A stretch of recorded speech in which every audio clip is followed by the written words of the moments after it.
திருக்குறள் வந்து ஒரு சமண மதத்துக்கு உரியது அப்படின்னு வந்து பல காலங்களாக பல தமிழர்கள் நிறுவியிருக்கிறாங்க. அதேமாதிரி இப்போ சமீபத்தில் அமைச்சர் ராஜ்மோகன் அவர்கள் உட்காந்து கடவுள் வாழ்த்துலேருந்து இல்லற வாழ்க்கை வரைக்கும் அந்த டைட்டில்லாம் கொடுத்தாங்க பார்த்தீங்களா, அதெல்லாம் திருவள்ளுவர் கொடுக்கல. அது எல்லாருக்குமான மனித குலத்திற்கான நேர்மை, அரண் வலியுறுத்தல், இல்வாழ்க்கைக்கெல்லாம் பொதுவானது. ஆனால் அதை அரசு சார்புடைய ஒரு அலுவலகத்தில், அதிலும் குறிப்பாக உச்ச அதிகாரத்தை பெற்றிருக்கிற மக்கள் பவன் மாற்றிருக்கிற அந்த இடத்தில் செய்வது, இந்த ஒரு சீட்டு வச்சுக்கிட்டு இந்த அம்மா வந்து இவ்வளோ தூரம் நான் துணை முதல்வர் கேட்டிருந்தா கூட அப்படின்னு கேட்பதே, அதனோட விஜயகாந்த் அவர்களுடைய தம்பியை விஜய் அப்படின்லாம் பேசுகிறீங்கல்ல, நீங்கள் போயிருக்கலாம். நீங்கள் போயிருந்தால் உங்களுக்கு 20 சீட்டு கொடுத்துருப்பாங்க. ஒருவேளை நீங்கள் 10-15 சீட்டு கூட ஜெயிச்சிருக்கலாம். அப்போ நீங்கள் துணை முதலமைச்சர் கேட்டிருந்தா நியாயம் இருக்குது. தமிழக அரசியல் குறித்து பேச நம்முடைய இருந்திருக்கிறார் ஆசிரியர் விஜயராகவன் அவர்கள். சார் வணக்கம். வணக்கம் சார், ஆளுநர் மாளிகையில் திருவள்ளுவர் படத்துக்கு வந்து காவி சாயம் பூசியிருக்காங்க. ஏற்கனவே இது நடந்தது, பல முறை கண்டனங்கள் தெரிவிச்சிருக்காங்க திமுக அரசாலேயே.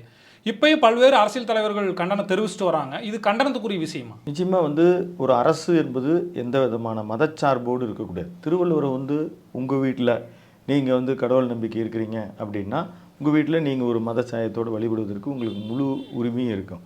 17 கீழ்கிழக்கு நூல்களில் வரக்கூடிய நாலடியாரிலிருந்து தொடங்கி திணைமொழி 150 எல்லா நூல்களும் சமண மதத்தை வலியுறுத்தி வந்ததாகத்தான் எல்லா வரலாற்று ஆய்வாளர்கள், தமிழறிஞர்கள் எல்லாமே சொல்லியிருக்கிறாங்க.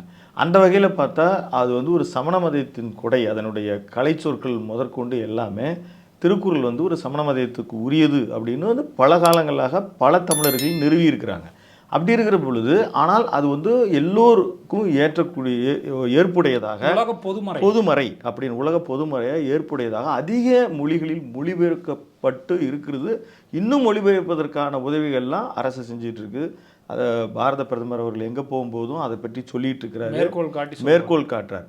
அப்படி அவர் மேற்கோள் காட்டுவது உண்மையாக இருக்கும் பட்சத்தில் மத்திய அரசு இந்த விஷயத்தை, ஏன்னா இப்போ அர்லேக்கர் இருக்கிறாரு, அவருடைய பின்னணி அப்படின்றது, அரசியல் அப்படின்றது இவர் யாருன்னு அவருக்கு தெரியாது. அது நேரடியாக ஆளுநர் மீது குற்றம் சாட்ட முடியாது. இப்போ இதற்கு முன்னால் இருந்த ஆளுநர் திரு ரவி அவர்கள், அவர் வந்து இதில் தான் அவருடைய காலத்தில் தான் இது ஸ்டார்ட் ஆச்சு. அப்போ அவர் வந்து அந்த மாதிரி படத்தெல்லாம் வச்சு பண்ணும்போது அவர் அதை ரசித்தார். அவரே அதையெல்லாம் வந்து பல இடங்களில், அதாவது என்னென்னலாம் ஒரு மாநில அரசுக்கு ஒரு எரிச்சல் ஊட்டுமோ அதையெல்லாம் வந்து கடந்த காலத்தில் ஆளுநர் இப்போவும் செஞ்சிட்ருக்கிறாங்க. பிஜேபி ஆளாத பல இடங்களில் செஞ்சிட்ருக்காங்க. அப்போது இவருக்கு தெரியாது. அப்போ ஆளுநர் மாளிகைக்குள்ளே ஏதோ ஒரு இன்ஸ்ட்ரக்ஷன் இருக்குது, அதாவது உள்துறையினுடைய கட்டுப்பாட்டில் தான் வரும். அப்போ அவங்க வந்து தொடர்ந்து செய்கிறாங்க. இது இருக்கக்கூடிய விஷயங்களை எல்லாம் டைலூட் பண்ணுற மாதிரி இது தொடர்ந்து செய்வது வந்து நிச்சயமாக அது தவறான விஷயந்தான். இப்போது அரசியலமைப்பு பிரையாம்பிளையை வந்து 42வது சட்ட திருத்தத்தில் வரும் பொழுது இந்தியா ஒரு சமய சார்பற்ற குடியரசு நாடுன்னு சொல்லப்பட்டிருக்கு. அதே ஆர்டிக்கல் 28 சப்செக்ஷன் 1, 2, 3 நீங்கள் உங்களுடைய தனிப்பட்ட மத உரிமைகளை நீங்கள் வழிபடுவதற்கு, ஒரு இன்ஸ்டிடியூஷன் வச்சு பரப்புவதற்கு, கல்விச்சாலையாக மாற்றுவதற்கு எல்லா முழு உரிமையும் கொடுக்கப்பட்டிருக்கிறது. ஆனால் இந்த மாதிரி விஷயங்கள் வந்து ஒரு அதே மாதிரி 1968 ஏப்ரல் 29 ஒரு அரசாணை, அதற்கு பிறகு 72 ஒரு அரசாணை. என்னன்னா, கவர்மெண்ட் ஃபங்க்ஷன் அந்த இடத்துல எந்த குறிப்பிட்ட ஒரு மத சடங்குகள் உரியதை செய்யக்கூடாதுன்னு இருக்குது. அப்போ அது வந்து நிச்சயமாக அதை ஃபாலோ பண்ணக்கூடாது. இப்போ நீங்கள் விதிமீறல் சொன்னீங்க, இதை வந்து நேரடியாக தாவேக அரசு வந்து நீதிமன்றத்தை அணுகலாமே? இல்லை, யாருமே அணுக முடியாது. செய்வது வந்து ஆளுநர் மாளிகை.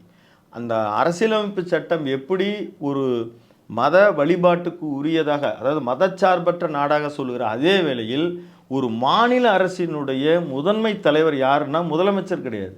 இங்கே வந்து எவ்ரிதிங் வந்து கான்ஸ்டியூஷனல் ஹெட்டு ஸ்டேட் பாடியில் வந்து கவர்னர் தான்.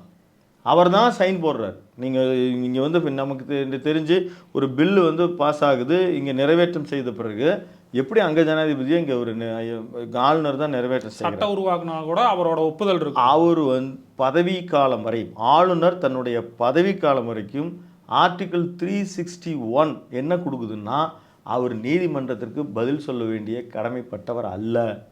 நீங்கள் சஜஷன் சொல்லலாம். இந்த பில்லை வந்து இப்போ கூட ரவி அவர்கள் இருக்கிற பொழுது பில்லு இப்போ ஒரு டேபிள்லேயே வச்சுருந்தார் இல்லையா, அதை கூட பின்னால் மறுபடியும் அவங்க ரிவோக் பண்ணாங்க பிரசிடெண்ட் வழியாக. இந்த மாதிரியான ஒரு பரிந்துரைக்கை, அதாவது அதன் மீது ஒரு ஆலோசனையும் வச்சாங்க. அதனால் ஆளுநர் அவர்கள் பதில் சொல்ல வேண்டிய பொறுப்பு இல்லை, அது மேலே வழக்கு தொடுக்க முடியாது. இந்த மாதிரி விஷயங்கள் நம்ம சொல்ல வர்றது வந்து அவருக்கு தெரியும். இப்போ வரக்கூடிய ஆளுநர் வந்து வேறு மொழி பேசுபவர், வேறு இடத்துல இருந்து வருவர், திருக்குறளே அவர் வேறு வகையில் பார்த்துருக்கலாம், படிச்சிருக்கலாம், கேள்விப்பட்டிருக்கலாம்.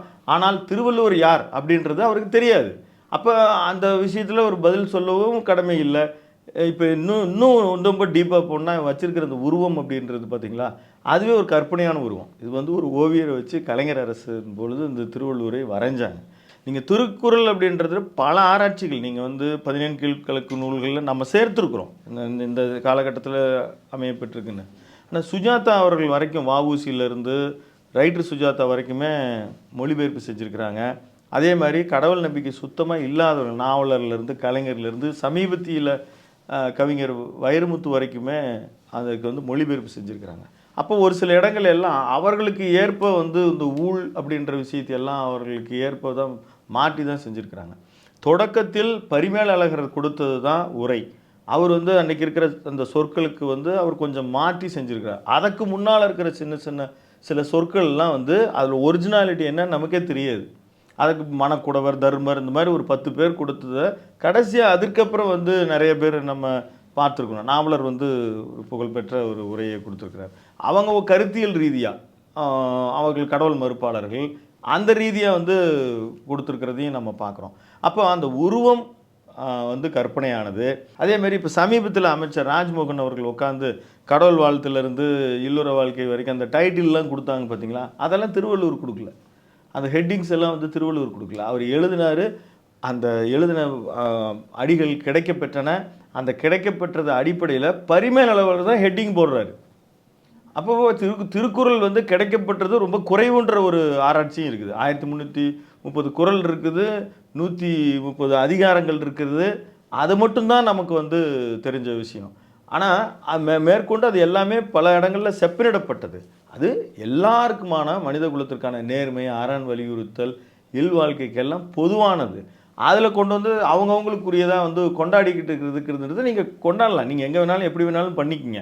ஆனால் அதை அரசு சார்புடைய ஒரு அலுவலகத்தில், அதிலும் குறிப்பாக உச்ச அதிகாரத்தை பெற்றிருக்கிற மக்கள் பவன் மாற்றிருக்கிற அந்த இடத்தில் செய்வது நிச்சயமாக இது மரபை மீறுதல், இது சட்டத்திற்கு புறம்பானது அப்படின்னு தான் நம்ம சொல்ல முடியும். தாவேக அரசு ஆட்சியாற்றிலிருந்து சட்ட ஒழுங்கு பிரச்சனைகளுக்கு கடுமையான கண்டனங்கள் வந்திருந்தது. வந்தே மாதர பிரச்சனையாகட்டும், இப்போ திருவள்ளுவர் பிரச்சனையாகட்டும், மேலே அவங்களுக்கு ஒரு நெருக்கடி தரும்னு நினைக்கிறீங்களா? இந்த விஷயம் அவங்களுக்கு நெருக்கடின்றது வந்து இப்போ அரசியல் நெருக்கடி தான் அவர்களுக்கு. இப்போ பல்வேறு பிரமுகர்கள், பல எதிர்கட்சி தலைவர் உட்பட கூட்டணி கட்சிகள் எல்லாருமே அவங்க பேசுகிறாங்க. இவங்க எப்பயுமே பெரிய விளக்கம் அவர் சொன்னதெல்லாம் அடுத்தவங்க இப்போ அவங்களும் திரு அருண்ராஜ் அவரும் வந்து சொல்லியிருக்காரு. இந்த திருவள்ளுவரை வந்து குறுக்கி வைக்கிற செயலாகனா அவங்களும் வந்து அதை தான் சொல்கிறாங்க. அப்போ இது எல்லாருடைய கருத்தாகும் அப்படி இருக்குது. அது குறிப்பாக தமிழ்நாட்டில் சொல்லப்போனால் பிஜேபியை தவிர்த்து அத்தனை பேரும் கருத்து ஒரு பக்கமும் பிஜேபி கருத்து ஒன்றாகவும் தான் இருக்கும். அப்போது இதில் வந்து அவருக்கு ஒரு பெரிய அரசியல் நெருக்கடிகள்லாம் எதுவும் வருவதற்கு வாய்ப்பில்லை. ஏன்னா அவங்களுமே அந்த நிலைப்பாட்டில் தான் இருக்கிறாங்க. நம்ம தேர்தல் வெற்றிக்கு பிறகு பேசணும். பிரேமலதா அவர்களை வந்து விஜய் கூப்பிட்டுருக்கணும். ஒரு சீட்டு வச்சுருக்காங்க. ஒருவேளை அங்கே போயிருந்தால் வந்து முதலமைச்சர், துணை முதலமைச்சர் கேட்பாங்கன்னு கூட நம்ம பல விமர்சனங்கள் வச்சாங்க. ஜாலியாக சொன்னாங்க. இன்னைக்கு வந்து விஜய் நான் கேட்டிருந்தா துணை முதலமைச்சரே கொடுத்துருப்பாங்க அப்படின்னு எடப்பாடியை சில விமர்சனங்களும் வச்சுருக்காங்க. இதே தேர்தலுக்கு முன்னால் ஏற்பட்ட ஒரு கூட்டணி தலைவரை பற்றி அவங்க வந்து தங்களுடைய கருத்தை, ஆதங்கத்தை, வருத்தத்தை, இயக்கத்தை, ஏமாற்றத்தை வேணால் சொல்லியிருக்கிறாங்கன்னு நம்ம எடுத்துக்கலாம். துணை முதல்வர் பதவி கூட அவர் கேட்டால் கொடுத்துருவார், நான் போனா அப்படின்னு ஆனால் கேட்டதாகத்தான் நம்ம கேள்விப்படுறோம். ஏன்னா ஒரு சீட்டு கூட அந்த ஏப்ரல் 4லேருந்து 7-8 வரைக்கும் அவங்க தொடர்ந்து ஃபாலோ பண்ணிட்டு தான் இருந்தாங்க. இவங்களை வந்து இந்த ஒரு சீட்டு வச்சுக்கிட்டு இந்த அம்மா வந்து இவ்வளோ தூரம் நான் துணை முதல்வர் கேட்டிருந்தா கூட அப்படின்னு கேட்பதே அதனுடைய அந்த எல்லை மீறிய ஒரு அமைச்சர் பதவி கேட்டிருக்கிறதுக்கு வாய்ப்பு இருக்குன்னு தான் நினைக்கிறோம். 5 சீட்லாம் கிடைச்சிருந்தா காங்கிரஸுக்கு முன்னால் இவங்க போயிருப்பாங்க, போய் துணை முதல்வர் பதவியை கேட்டுன்னு இருப்பாங்க. ஒரு சீட்டுக்கே துணை முதல்வர் 5 சீட்னா முதல்வரே கேட்க வாய்ப்பு. அப்படிதான் இப்போ அப்படி கூட நம்ம அப்படிதான் நினைச்சுக்க வேண்டியதாக இருக்குது. அப்போ இப்போ இது என்ன சொல்றது, விலைப்படியிலையா இந்த இந்த பழம் புளிக்கும் அப்படி தான் நம்ம எடுத்துக்க வேண்டியதாக இருக்குது. அவங்க வந்து தங்களை வந்து இப்போ எடப்பாடி நிலைமை எல்லாருமே அவரை போட்ட தாக்கி புழிஞ்சிக்கிட்டு இருக்கிறாங்க. அவர் பிஜேபியினுடைய உதவியெல்லாம் நாடி தான் கட்சியை கட்டமைச்சிட்டு இருக்கிறாருன்னு பார்க்குறோம். அப்போ அவரை போட்டு நீங்கள் இறண்ட வேண்டிய அவசியம் கிடையாது. இங்கே விஜய் அரசுக்கு இங்கே இவ்வளோ தூரம் வந்து இப்போ அவங்க போய் விசிகா கூட தாங்க உட்காந்து பேசுனாங்க, கம்யூனிஸ்ட் பேசுனாங்க, ஐயுஎம்எல் பேசுனாங்க, உங்களை தவிர எல்லாரும் போய் பேசுனாங்க. அப்போ உங்ககிட்ட கேட்காம இருந்திருப்பாங்களா? அந்த ஒரு சீட்டு உங்களுக்கு முக்கியம்னு கேட்காம இருந்திருப்பாங்களா? நீங்களே திமுக என்ன முடிவு எடுத்ததோ அதை ஒட்டித்தான் நீங்கள் வெளிநடப்பு செய்வீங்க. நீங்கள் ஏன் போய் திமுக தலைவர்கிட்ட போய் எங்களுக்கு நாங்கள் ஒரு சீட்டு அவருக்கு முக்கியம் இல்லையா? அப்போ நீங்கள் ஏன் அந்த சமயத்தில் அந்த ஒரு சீட்டுங்கிறது ரொம்ப முக்கியம். அதுக்கப்புறம் தான் 25 எம்எல்ஏக்கள் ஏடிஎம்கேல வந்தாங்க. அப்போ உங்களை அவர் கேட்டிருக்கலாம், அவங்க அதீத விலை தான் சொல்லியிருக்க கூடும். இப்போ காமராஜ் வந்தார், அவரை கூட அவங்க பேசி என்டிஏ கூட்டணியிலிருந்து வந்திருந்தாங்க, ஏற்றுட்டாங்க. அங்கிருந்து தான் வந்தார். அது வந்து ஒரு சீட்டுனால அதையும் அவங்க முயற்சி செஞ்சுருக்காங்க. அவங்க எல்லாரையும் தான் முயற்சி செஞ்சுருக்கிறாங்க. அப்போ உங்கள் ஒருத்தரை மட்டும் கடைசி இப்போ வந்து இவ்வளோ நாளுக்கு அப்புறம் துளி கூட அவங்கள வந்து திரும்பி பார்க்காத மாதிரி இவங்கக்கிட்ட அவங்க கேட்காத மாதிரி இவங்களும் அவங்கக்கிட்ட கேட்காத மாதிரி அப்படியே ஒரு உருட்டுறாங்க இல்லையா? அது ரொம்ப ஒரு அதீதமான, ஏன்னா இந்த அளவுக்கு அவங்க அக்கறையும் திமுக இவர் ஸ்டாலின் அவர்கள் இப்போ முதலமைச்சராக இருக்கும் பொழுது அது ரொம்ப ஃபேமஸ் ஆகிடுச்சு. எதிர்கட்சிக்கு இவங்களே இடம் கொடுத்துட்டாங்க. என்ன அவருக்கு வந்து கொஞ்சமாக பெண்களுக்கு பாதுகாப்பு இல்லை, கொஞ்சமாக கஞ்சா வைக்கிறாங்க, அதை மட்டும் எடுத்துட்டா திமுக அப்படின்ற மாதிரி இவங்களே அவ்வளவு மனசாட்சி உறுத்தி நீங்கள் உங்களை யார் கூட்டணி வச்சுக்க சொன்னாங்க? உங்களை வந்து கடுமையாக நீங்கள் வந்து பேரம் பேசியிருக்கிறதாகவும் இதே சிவி சண்முகம் வந்து இன்னைக்கு எடப்பாடி தவிர மற்ற அத்தனை பேரும் எங்களை வந்து விரும்பினாங்க, ஆனால் எடப்பாடி மட்டும் வெளியே போகணும்னு சொல்கிறாங்களே. சிவி சண்முகம், வேலுமணி, நீங்கள் போய் ஜக்கி வாசுதேவ் அந்த சிவராத்திரி விழாவில் கலந்துக்கிட்டீங்களே, ஏன் நீங்கள் அதிமுகவிலேயே நீடிக்கலை? அவங்க உங்கள்கிட்ட பேசுனதாக உண்மை தானே? அப்போ எங்கேயோ ஒரு பிரச்சனை இருந்திருக்கு. தேர்தலுக்கு முன்னாலே ஏன் நீங்கள் தாவேக்காவுக்கு போகல? நீங்கள் போயிருந்தால் ரொம்ப ஆப்டாக இருந்திருக்கும். நீங்கள் என்னுடைய சினிமா உலகில் விஜயகாந்த் அவர்களுடைய தம்பியை விஜய் அப்படின்லாம் பேசுகிறீங்கல்ல, நீங்கள் போயிருக்கலாம். நீங்கள் போயிருந்தால் உங்களுக்கு 20 சீட்டு கொடுத்துருப்பாங்க. ஒருவேளை நீங்கள் 10-15 சீட்டு கூட ஜெயிச்சிருக்கலாம். அப்போ நீங்கள் துணை முதலமைச்சர் கேட்டிருந்தா நியாயம் இருக்குது. உங்களுக்கு நம்பிக்கை இல்லை. இன்னொன்று, நீங்கள் மிக அதிகமாக திரு ஏவாவேலு மூலமாக நீங்கள் இவ்வளோ அதிகப்படியாக பேரம் பேசப்பட்டதாக ஒரு பேச்சு இருக்குது. நீங்கள் அதுக்கெல்லாம் பதிலடியையும் கொடுக்கல. அதற்கு ஏற்றதான மாதிரி தான் நடந்துக்கிட்டீங்க. ஒரு எம்பி சீட்டு ராஜ்யசபாவை நீங்கள் இன்றைக்கி இதுக்கு வந்து தொடர்ந்து கேட்டு ராஜ்யசபாவை நீங்கள் கேட்டு பெற்றீங்க. அப்போது உங்களுக்கான ஒரு இடத்தை வந்து நீங்கள் பெற்றுட்டீங்க அப்படின்னு தான் சொல்லணும். ஒரு எம்எல்ஏ ஒரு எம்பி பெற்றிருக்கிறீங்க. அதிகபட்சம் உங்கள் இவர் விஜய் பிரபாகரன் வெற்றி பெற்றிருக்கிறதுக்கு வாய்ப்பு இருந்துச்சு. இருந்தாலும் அங்கேயும் வந்து நீங்கள் உள்குத்து பாலிட்டிக்ஸ்லாம் நிறைய நடந்துச்சு.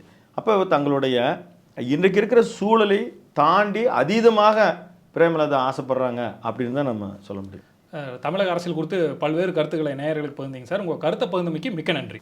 மிக்க நன்றி. நேயர்களே, தொடர்ந்து இணைந்திருங்கள் அறம் தமிழுடன். நன்றி.